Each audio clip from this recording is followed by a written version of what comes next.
And I will tell you my absolute favorite big book quote is from the story Acceptance Was the Answer. And it's the sentence that says, "Before AA, I judged myself by my intentions while the world was judging me by my actions." And I'm just so grateful today that my insides match my outsides and that I am a person of integrity and that I do what I say I'm going to do. And I live my life in such a way that nobody ever questions if I'm really going to do that thing that I said I was going to do or be at that place that I said I was going to be. I heard it through the grapevine. Welcome. It's the AA Grapevine half-hour variety hour, featuring the collected voices of Alcoholics Anonymous. I'm Don, an alcoholic in Greensboro, North Carolina. Hey there, Don. Hey, everybody. I'm Sam, an alcoholic in Palm Springs, California. Sammy, I got a little quiz for you. I've got a quote from our literature, and I want to see if you can identify the source. And this should be easy because it's one of those powerful passages that everybody quotes all the time. The conference, through ample discussion, always strives for substantial unanimity. Before a vote is taken, plenty of time is allotted for full discussion, including questions about the background of a recommendation and committee's reasons for coming to its conclusions. Sammy responds smarmily. Clearly, that is from the super secret service manual. You got it. I knew you would. That's from page S58 of the AA service manual. Ooh, now why would they say S58? What's the S for? I don't know. Do you? It's because that's part of the service manual. What? The service manual is actually the service manual and the 12 concepts for world service. See these quizzes? You learn so much. All right, quiz master, I've got one for you. Okay, service nerd. Then came the inevitable explosion, something like that day the boiler burst in Wombley's clapboard factory. Oh, what a terrible, terrible explosion. I know it comes from the 12 and 12. Yep, page 149. You know, I looked into Wombley's clapboard boiler disaster before, and it seems to be a regionalism. Just something that was popular in the area, I guess in New England. If anybody does know, write us and let us know. Or call. Absolutely, please. Call the number available at aagrapevine.org/podcast.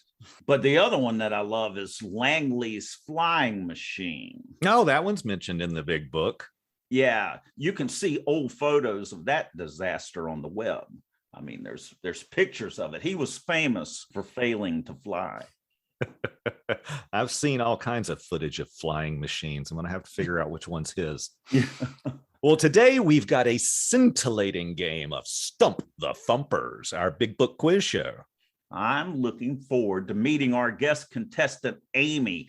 I wanted her to be on because I listened to her on the Tao of Our Understanding podcast. It's about the Tao and recovery. And all of the people on there rib her for bringing the big book quotes. Sounds like an ideal victim. Guest. Yeah, no pressure, no pressure.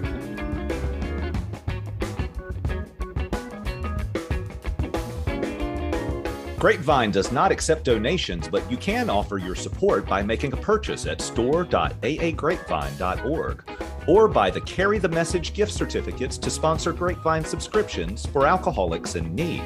That's store.aagrapevine.org. Order a copy of the new book, Fun in Sobriety, and join us August 22nd for a group discussion. Participate by calling 212-870-3418 with your reflections on fun in sobriety, and we may play it on the show. That's 212-870-3418.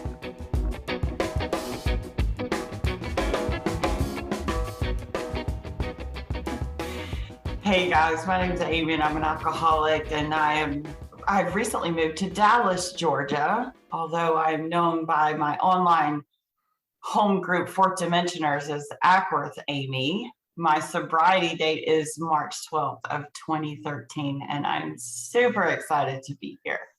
Really glad to have you, Amy. Thanks for joining us.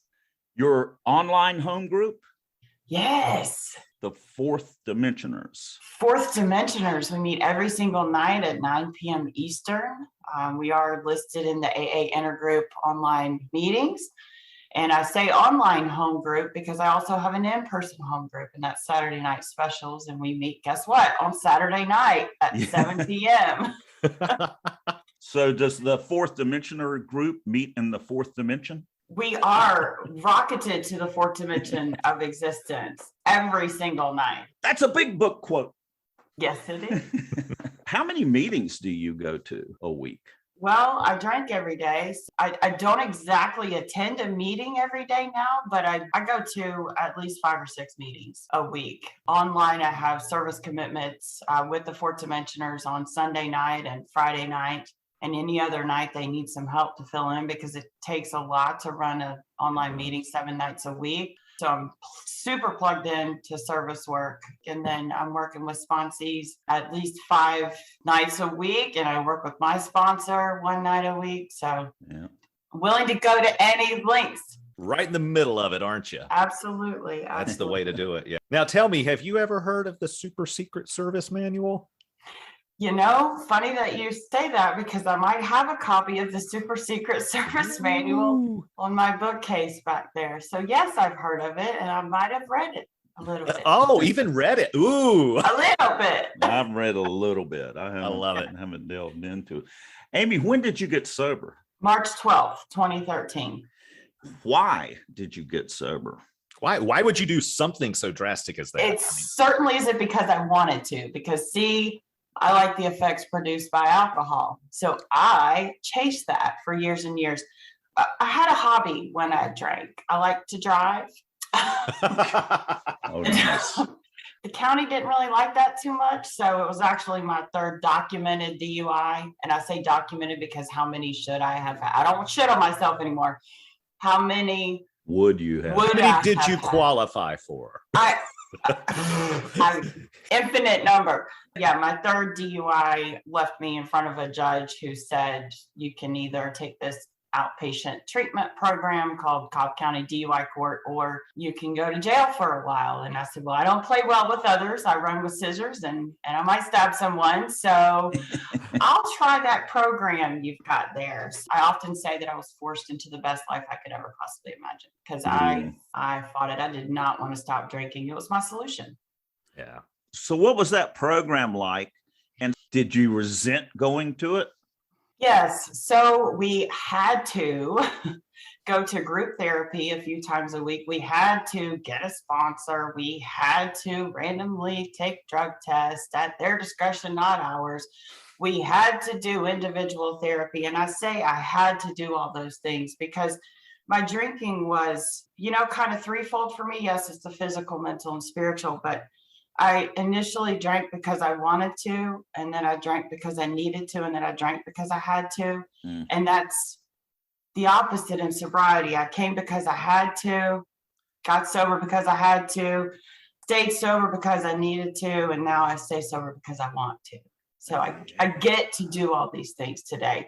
But as far as that resentment goes, absolutely. Every single time we had a group therapy session, we had to check in with a feeling word.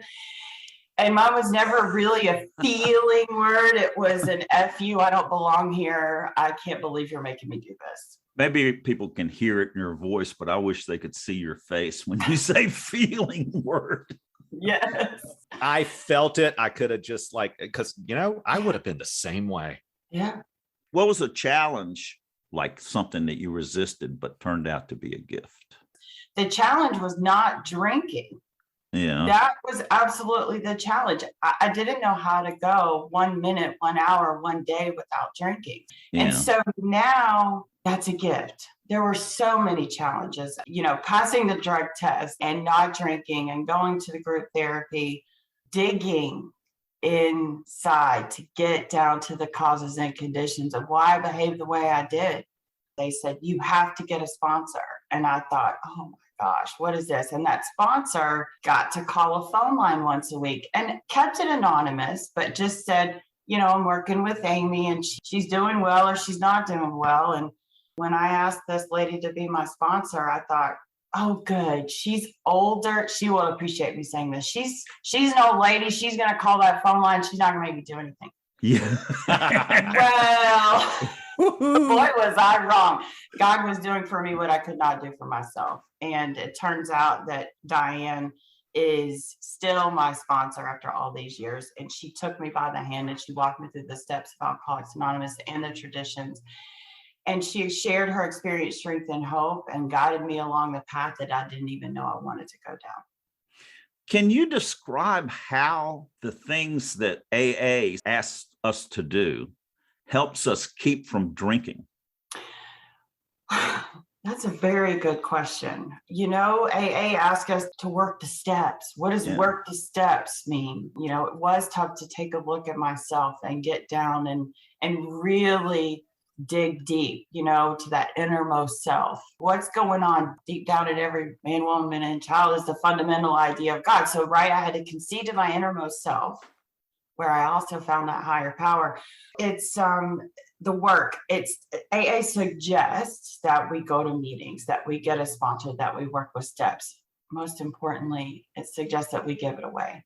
So who knew that all of those horrific things that I did to myself and to other people would ever come back to benefit someone else?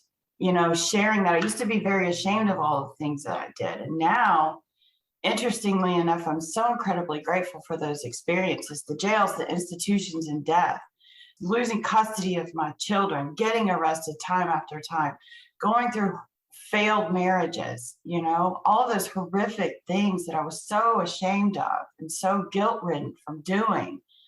Now I share that with someone else who has a desire not to drink one day at a time. And guess what? It gives them hope.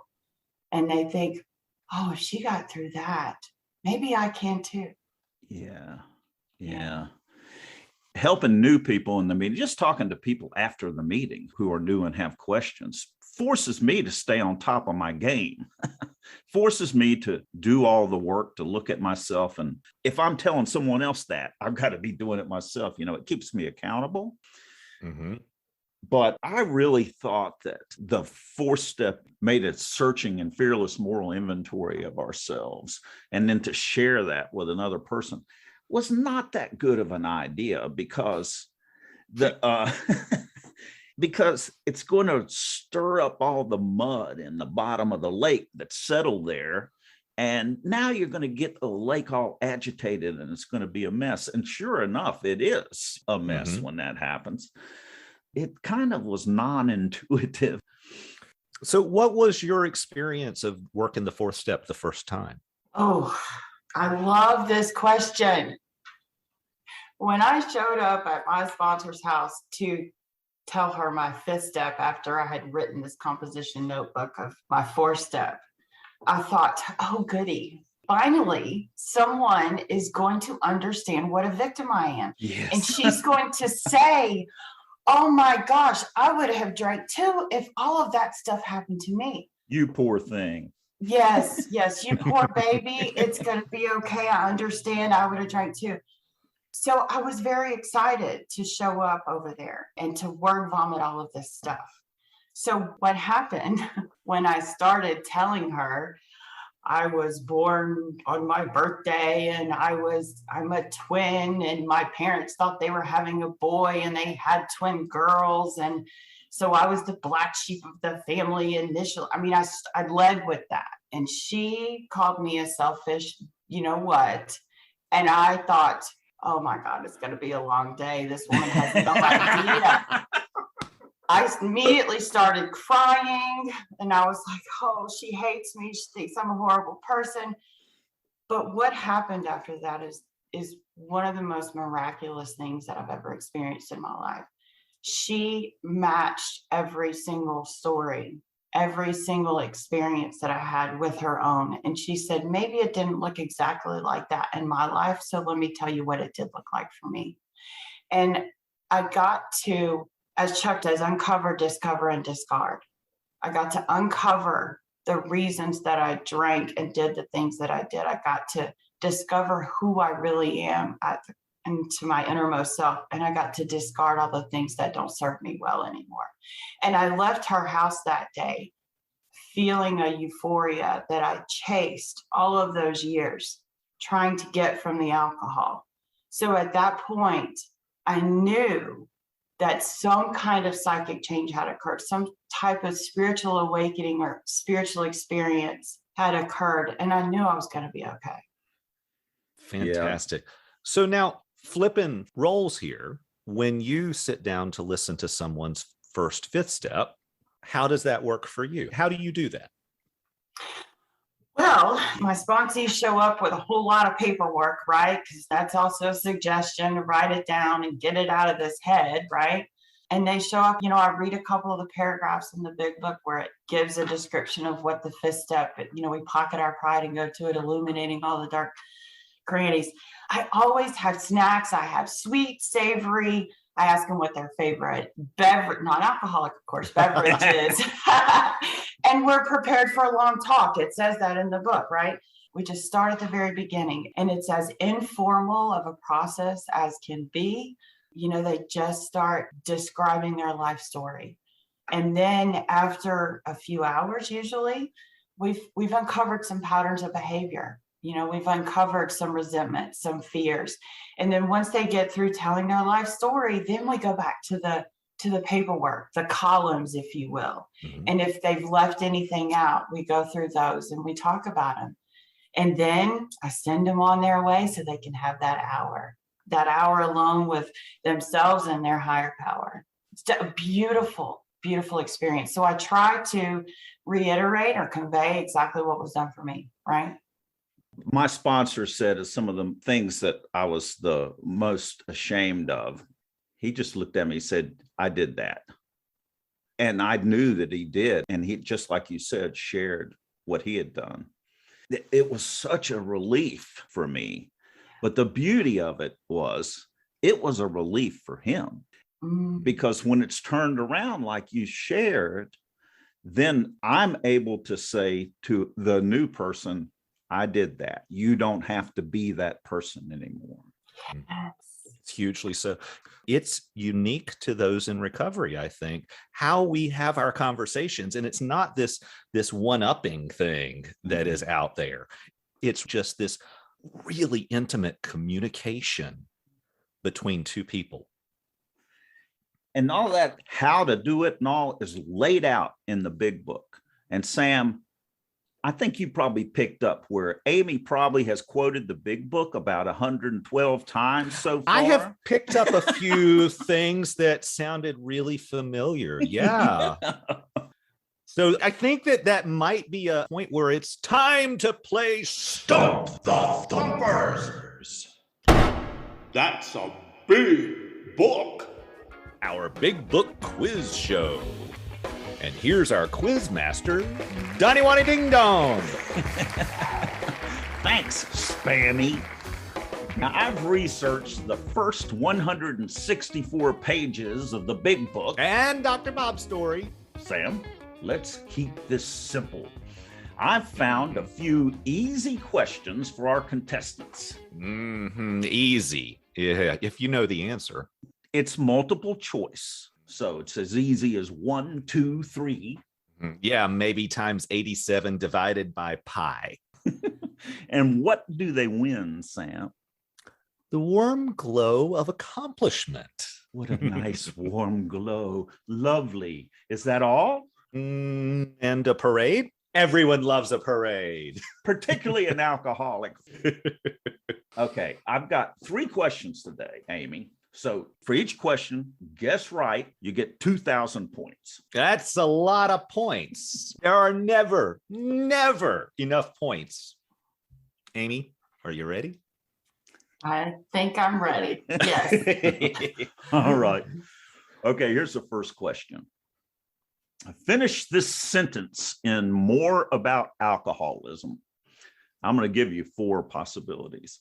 Losing control of our drinking leads to 1, insanity or death. 2, pitiful and incomprehensible demoralization. 3, health farms and sanitariums. 4, wetting ourselves, or worse?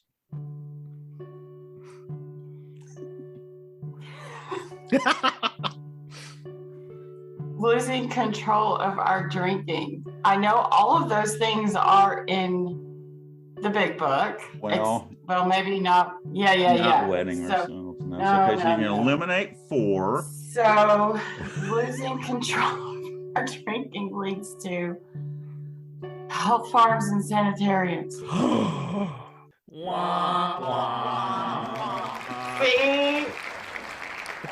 The answer is on page 30. All of us felt at times that we were regaining control, but such intervals, usually brief, were inevitably followed by still less control, which led in time to Pitiful and incomprehensible demoralization.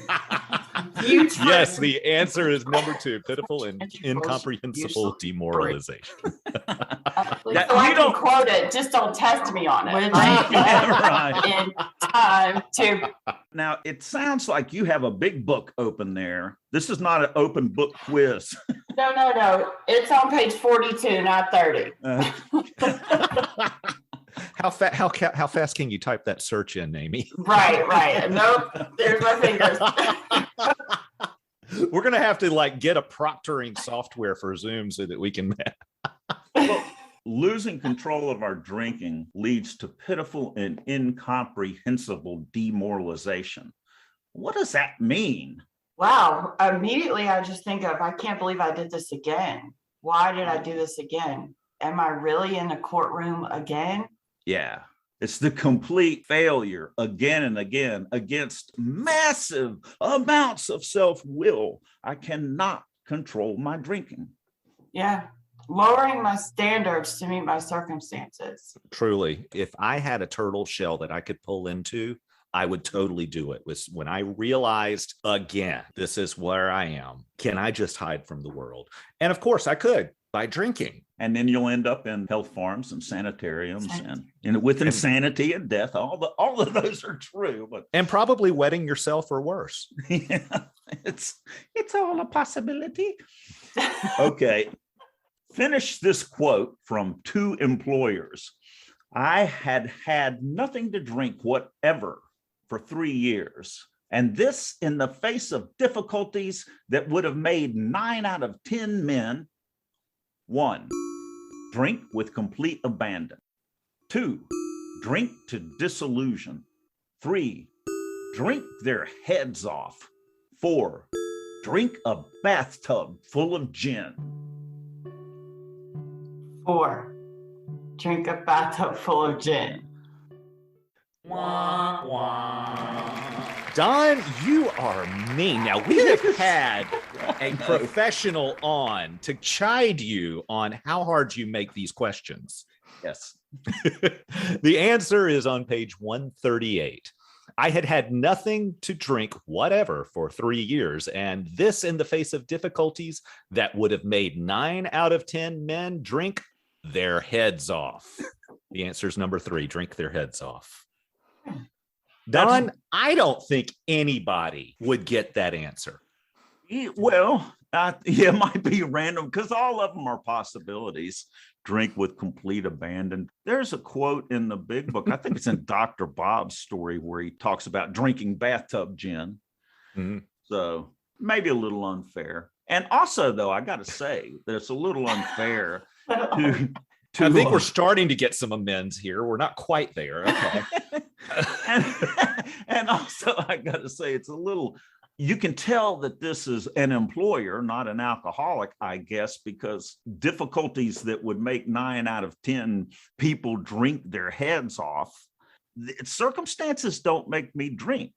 I'm an alcoholic. I drank whether life was going great. That's a good reason to drink. If it's terrible, that's a good reason to drink.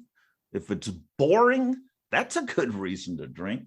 If the cap is on the bottle or off, that's a good reason to drink. Any day that ends in Y is a good day to drink. There you go. All right. Last question.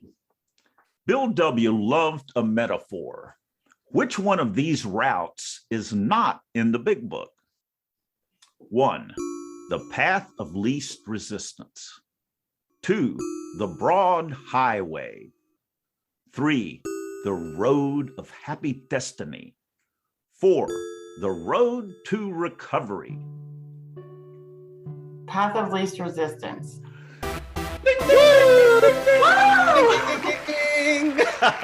Yes, answer number 1. The path of least resistance is not in the big book. That's 2,000 points, Amy. Okay, well, since you only got one right, let's go for a bonus question here. And Well, give I you a think that was chance. shaming there. You only got one right. Don, you've got such amends to make at the end of this podcast. But I'm glad you're giving me a bonus because more is better, because that's my disease. The disease Yes. of more. Yes. Absolutely. I like the way you think.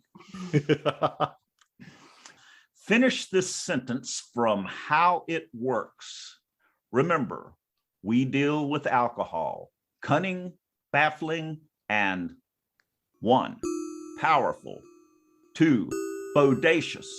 3, doing push-ups in the parking lot. Powerful. You're right. Ding, ding, ding, ding, ding, ding, ding, ding. I think we get a confetti cannon with that one. Yeah.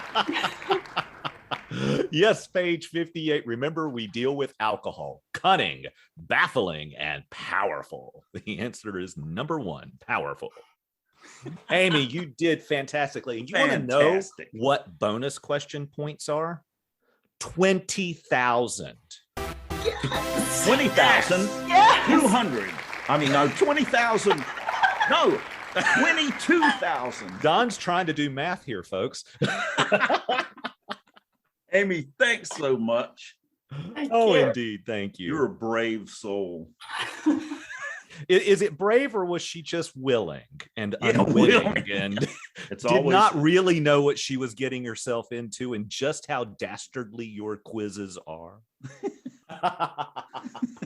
Maybe you'll be willing to play again at a future date. Amy, thanks so much. Thank you.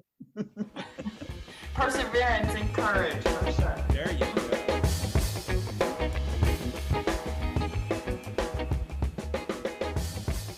I'm at the very wit's end. Cuckoo. A drunk was arrested for selling home distilled whiskey. At the trial, his lawyer put him on the stand and asked the jurors to look carefully at his client. Now, ladies and gentlemen of the jury, you've looked carefully at the defendant. Can you sit there in the jury and honestly believe that if my client had any whiskey, he would sell it? Not guilty.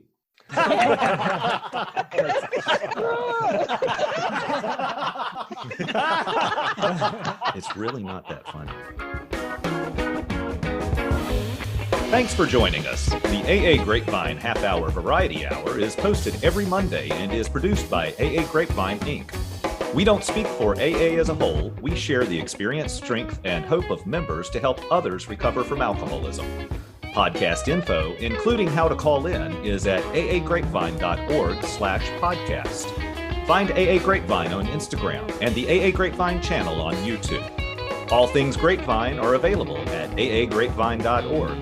If you want to know more about AA, Google Alcoholics Anonymous and your city or visit aa.org.